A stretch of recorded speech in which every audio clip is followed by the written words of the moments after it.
Very good evening, everyone. Very good evening. My name is Ashutosh Kumar Singh, and on behalf of Vardaan Academy, I welcome you again today in this class wherein we are covering the Delhi Sultanate. And again, this is just a reminder this class is specifically in English, and of course, I'm going to bring another series for Hindi students as well. But at the same time, we have Asthana Sir's class that you see in between, who is taking you through the start of the history, the ancient history, and that class is going on in Hindi. So if you're looking for a Hindi class, you can certainly go into our playlist and look for search for Asthana Sir classes, and you can start watching them. Okay. For medieval, I will try to get you the Hindi class as well. Don't worry. Okay. All right. So we are doing Delhi Sultanate, and in Delhi Sultanate, we are doing the first Sultanate, that is the Slave Dynasty, the first dynasty, right? The Slave Dynasty, as you know, is also known as Mamluk Dynasty or the Ghulam Vansh, right? And this Ghulam Vansh, we have already discussed about Kutubuddin Aibak, and then we have already discussed about Iltutmish, his administration, and how and why he is known as the real founder of the Delhi Sultanate, even though the Sultanate has been started by Kutubuddin Aibak. Right? So we discussed all these points about Iltutmish in very detail in the last two lectures, the part 1 and part 2 of Iltutmish. If you have not seen it, go in the playlist uh, and look for the Iltutmish class. So just search like Iltutmish in the search. Just search Iltutmish and Vardaan Academy. You will get the classes. Okay, so even Kutubuddin Aibak is in two parts, part 1 and part 2, and the Iltutmish is also with part 1 and part 2, right? So today we are going to move forward. We are going to move forward and we are going to see about the next uh, very famous ruler after Iltutmish is Razia Sultana. So basically we are going to see about Razia Sultana today, but there are few more uh, sultans who will come before Razia and after Razia. We will cover that until Balban, because Balban is one of the most famous ruler and very important ruler of slave dynasty that is asked in your examination also very frequently. Okay, all right.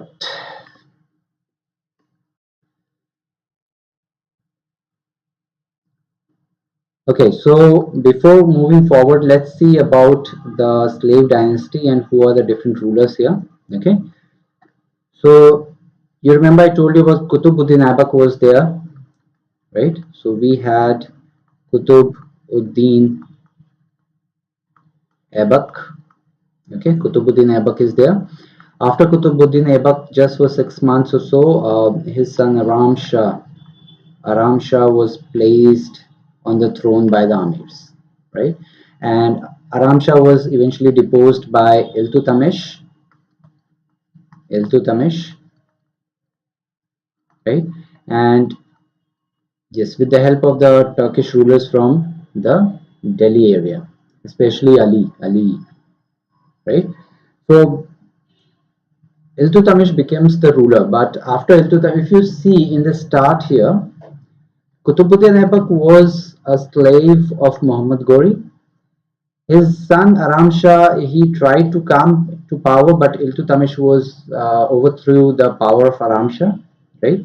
So here, if you see the rulers, they are not like the son is going to be the next ruler of the king of the sultan, right? So here we see the slaves are coming into the power and they are from different families, right? Kutubuddin Aibak's son was not the next ruler, you can say. Iltutmish became the ruler. Kutubuddin Aibak himself came after Muhammad Ghori, and Muhammad Ghori, Aibak was Ghulam of Muhammad Ghori, right? Not the son, right? So this hierarchy was not there, right?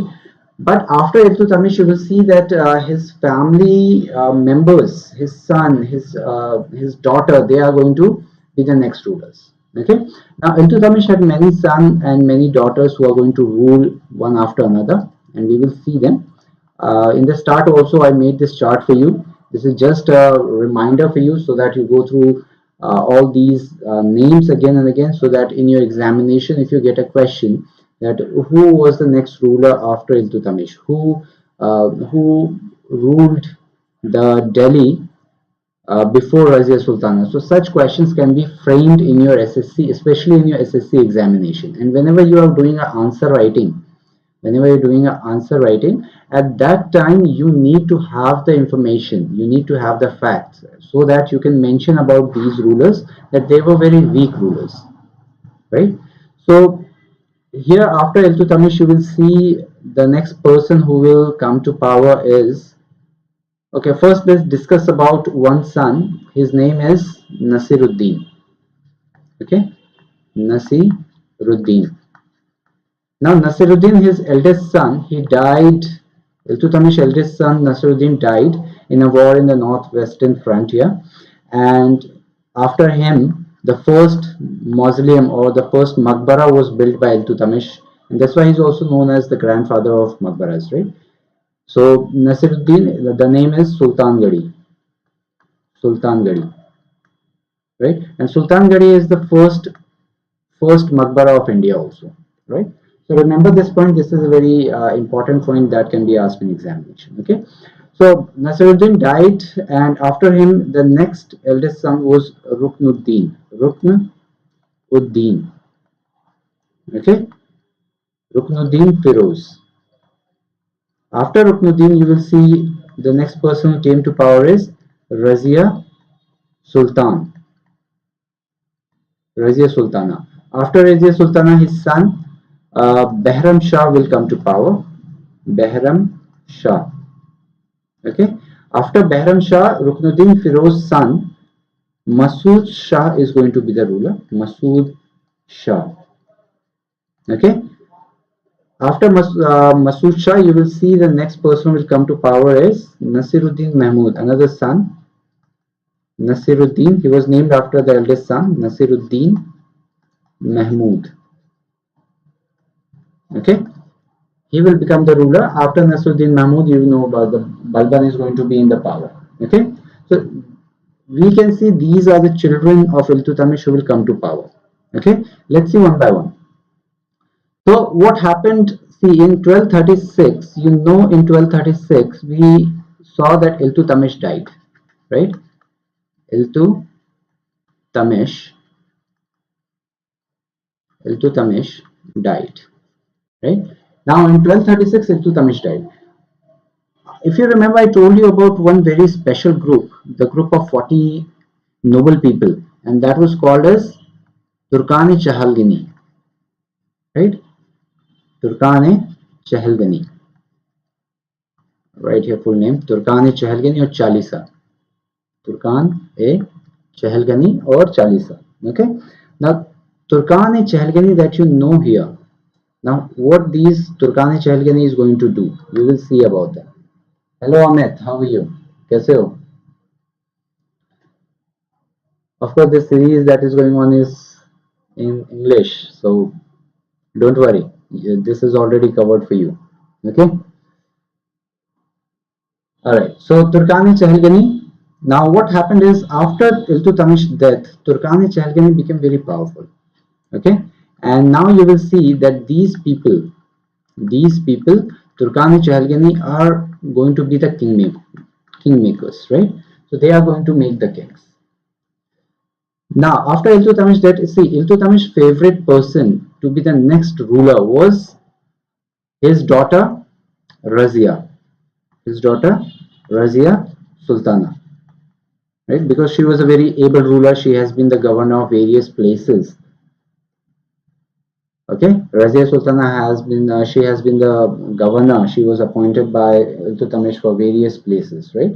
So she was a very able ruler. But at the other hand, you see the next ruler who will come to power is Ruknuddin Firoz. Ruknuddin Firoz. Okay, Ruknuddin Firoz came to power. Ruknuddin Firoz came to power because he was the eldest son. He got the support from many ulemas and the umras. Umras means the Chahalgani. Ulemas means the Orthodox Muslim scholars, right? So he got the support and he became the ruler, but he was not a very efficient ruler. He was not a very able ruler, right? And in 1236 itself, after within 6 months, you can say, he was replaced by Razia Sultana. So Razia went ahead and she did a revolt and she replaced her brother Ruknuddin Firoz.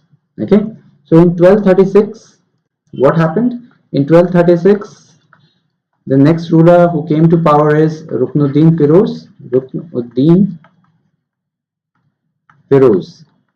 Okay, but Ruknuddin Firoz, within the same year, he was replaced by Razia Sultana. Razia Sultana. Okay, now Razia is the next queen. Okay, and we are going to study more and more about Razia. Okay, we are going to study more and more about Razia Sultana. Okay, so first thing, remember for how many years she is going to rule? So from 1236, she is going to rule until 1240.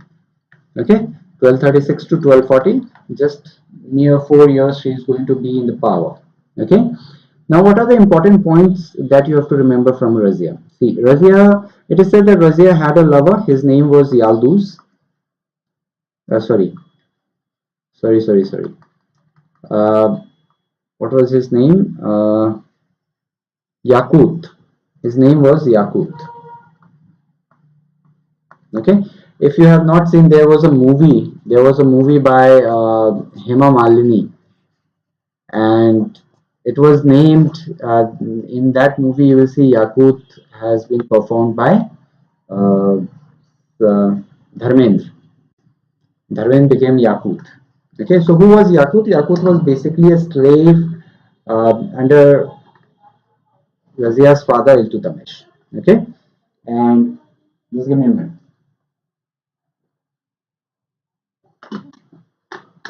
Okay, so Yakut was a slave, and he also eventually rose to power. You can say with the help of Razia, you can say. Okay, but Yakut came to power and he became the commander. Okay, he became the commander. Okay, but remember, Razia never married Yakut. Okay, you can say he was a lover. Okay, she never married Yakut. Okay, so who did Razia marry? Razia married Malik Altunia. Okay, Malik Altunia was the governor of Punjab at that time. Malik Altunia. Okay, she married Malik Altunia. Remember this point. Okay, and Yakut was the lover of Razia. Okay, now see, Razia is also known to be the first female ruler, first female ruler, you can say first Muslim female ruler, and the last Muslim female ruler.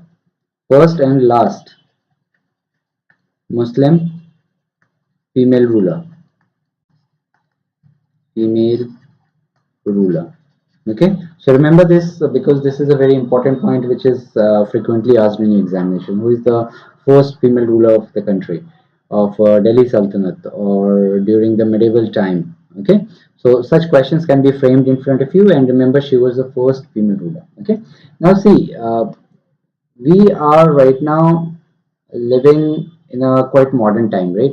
But at that time, people were not that advanced and they were very much orthodox, right? And at that time, we see that there are few ulemas who are there, always there to suggest and help the Sultanate and help the Sultanate, right? So ulemas didn't like at the time that there is a female person, the men, basically you can say the men, they didn't like that there is a female ruler who is going to give the orders now, and she is the Sultana, right? So what happened is she adopted two things. This is again a very important point that is asked in your exam: Kuba and Kula. Okay, Kuba and Kula. So what is Kuba and Kula? Kuba is basically, you can say, a cap, okay, and Kula is like a jacket or a coat, okay. Amit अच्छा हूँ, मैं अच्छा हूँ, बहुत अच्छा हूँ, thank you. I hope पढ़ाई अच्छी चल रही है। मुलाकात आपकी मेरी हो नहीं पाती है मॉर्निंग बैच में। चलिए, सो cap and coat.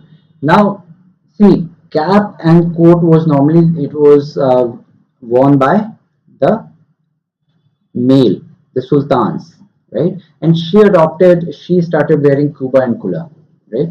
So what happened is the ulemas, the orthodox Muslim scholars, ulemas, they became really unhappy. The other courtiers, the men, they became really unhappy, right? So these two people are getting really, really unhappy, right? Then they asked her, okay, fine, you are like wearing kuba and kula, that's okay, but at least adopt the parda system. So what used to happen at that time is when the sultan is going to sit in the front, the females of or the women's of the family, they used to come in the come in the court from a jharoka, right? From a jharoka, like there is a curtain in front of them, and they're sitting on the top on the right side of the sultan, and from there they used to see the court. Okay, so that is known as the parda system.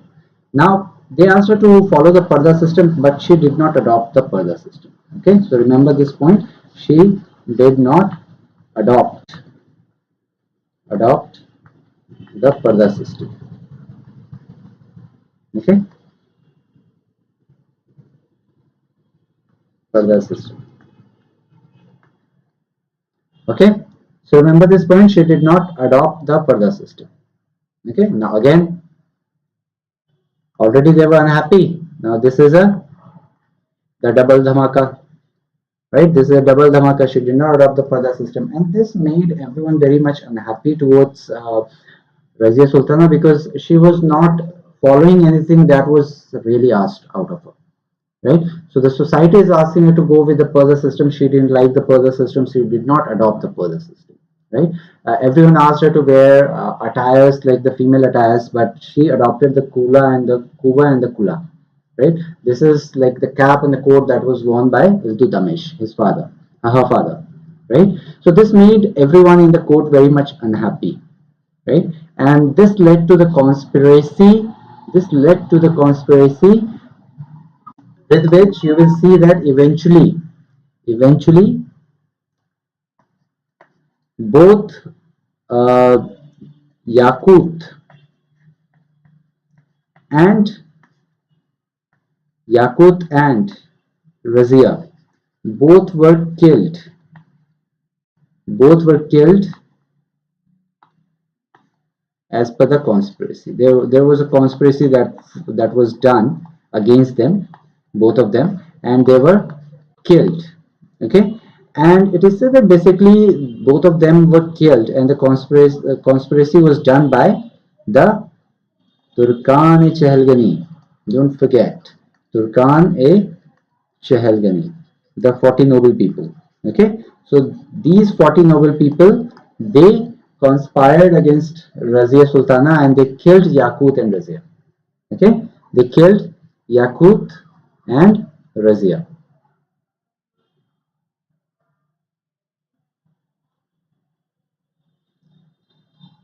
All right, so they killed Yakut and Razia. Okay, and with this, she died in 19.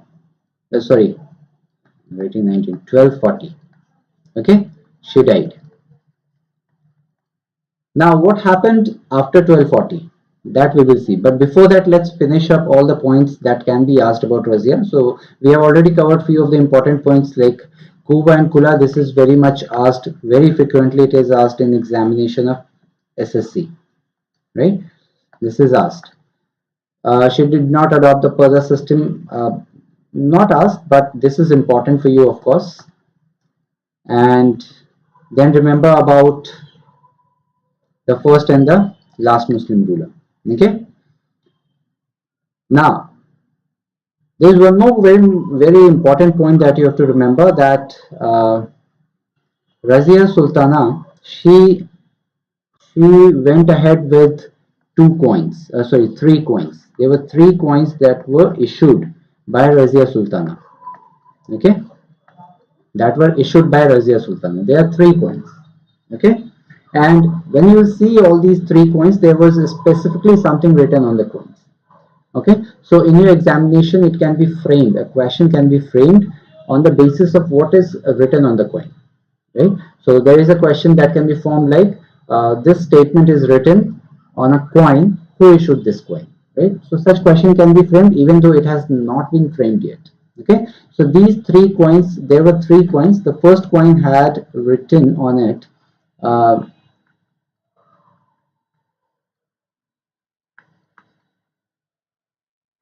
Sultana of India. Right? Sultana of India, or you can say the Malika of Malika Hindustan. Right? The second coin had it written, Iltutamish, Iltutamish daughter. Okay. Second was Iltutamish daughter. Okay. And third was Queen of Justice. Queen of Justice. Normally these points are normally written in Hindi. Normally. So I will write the Hindi part also here so that if needed you can understand, you can see. So first point is Sultana of India. It's actually Hindustan की महारानी, हिंदुस्तान की महारानी. Okay. Iltutamish daughter is Iltutamish की बेटी, Iltutamish की बेटी. Okay. And Queen of Justice means न्याय की रानी, न्याय की रानी. Okay. So remember these 3 points. These 3 statements were written on the coins of Razia Sultana, and these are the 3 coins that were issued by Razia Sultana. Okay, so remember these 3 coins and 3 points. Okay, these are the only points, and these are all the points that you will get in your examination, that will be asked in your examination. Okay. One question can be framed for a long answer type questions or a essay kind of question, about how you will really explain the situation of women in the medieval period or the Sultanate period on the basis of Razia's reign, right? On the basis of Razia's reign. Okay, so this question can be framed in your examination. So try to answer this question. If you face any difficulty and if you need any help, do ping me in the comment section. I will help you out with the answers. Okay, I will help you out with the answer. Like what was the situation at the time about the females in the Sultanate when Razia was ruling? Okay, not Razia was ruling, but during the Sultanate period, and you have to justify it or you have to answer it on the basis of the rule and the life of Razia Sultana. Okay, so this becomes a very interesting question, like how Razia became so powerful. She rose to power and she became Sultana, and eventually she was conspired and she was killed. Right. So a very good story. If you know the story, how what happened, why, who killed her, how she rose to power, who she deposed. So all these points you can use and you can write, and also don't forget to mention about the ulemas and the men courtiers at Razia's time, and she wearing the kuba and the kula, the cap and the coat, and not adopting the Parda system. Okay, so these are very important points that you can utilize, that you can use in your answer writing. Okay, so let's see after what happened after Razia. So as I told you, the Turkan and Chahalganish, they conspired against Razia Sultana, and Razia was killed in 1240. And after 1240, now see, Turkani Chalgani has become really, really powerful, right? Now see, they are killing the Sultana, they are killing the leader, they are killing the king or the empress, right? So after 2040, now Turkani Chalgi wants someone like a puppet ruler, like a puppet ruler. They don't want a really able ruler who will come to power and he will start doing really wonderful things, right? Because if he will start doing, then their power will be diminished, right? So they want to enjoy the power, they want to maintain their power. Turkani Chalgini want to maintain their power, right? So in that situation, what they really want to do is they want a puppet ruler, right? They want a puppet ruler. So what they did, they chose another son of Iltutamish, Razia's cousin, you can say, half brother, you can say, not cousin, half brother, Behram Shah. Behram Shah.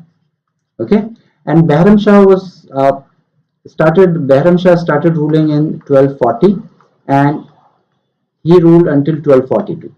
Okay, from 1240 to 1242.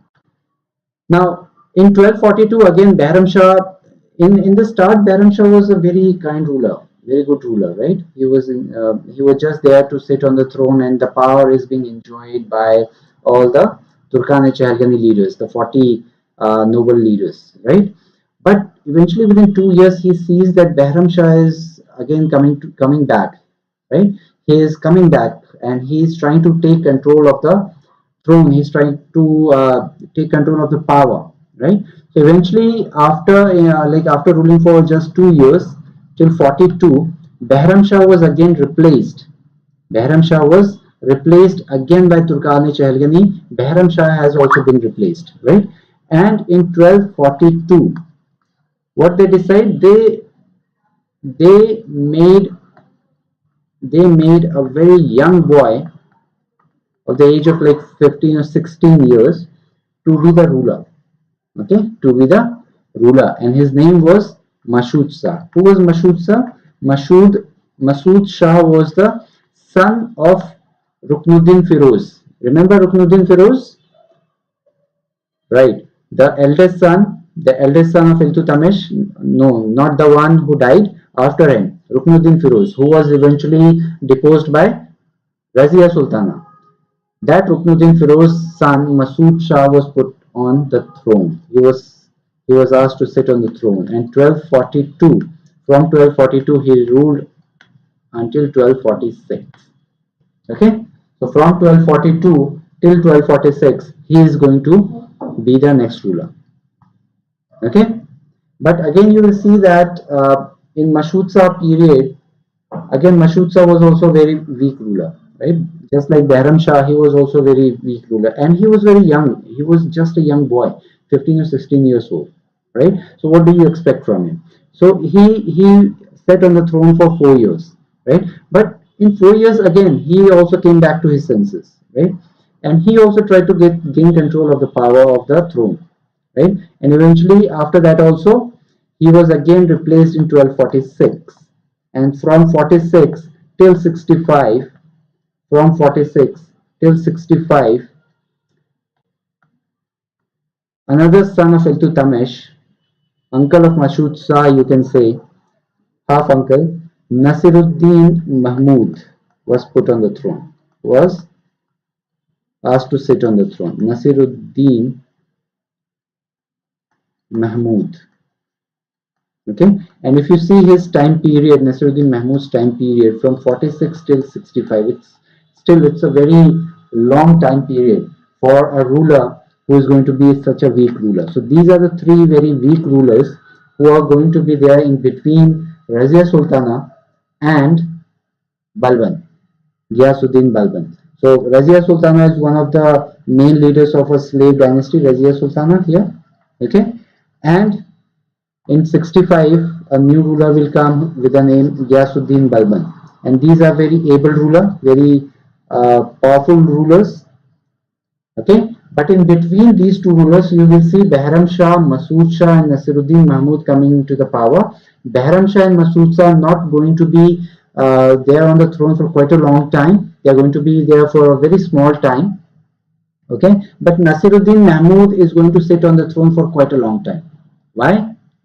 Because of there is an entry of a very special person by the name of Balban into Turkani Chehalgani. So Balban joined the Turkani Chehalgani. He became a member of Turkani Chehalgani, and with the help of Balban, Nasiruddin Mahmud is going to rule from 46 to 65.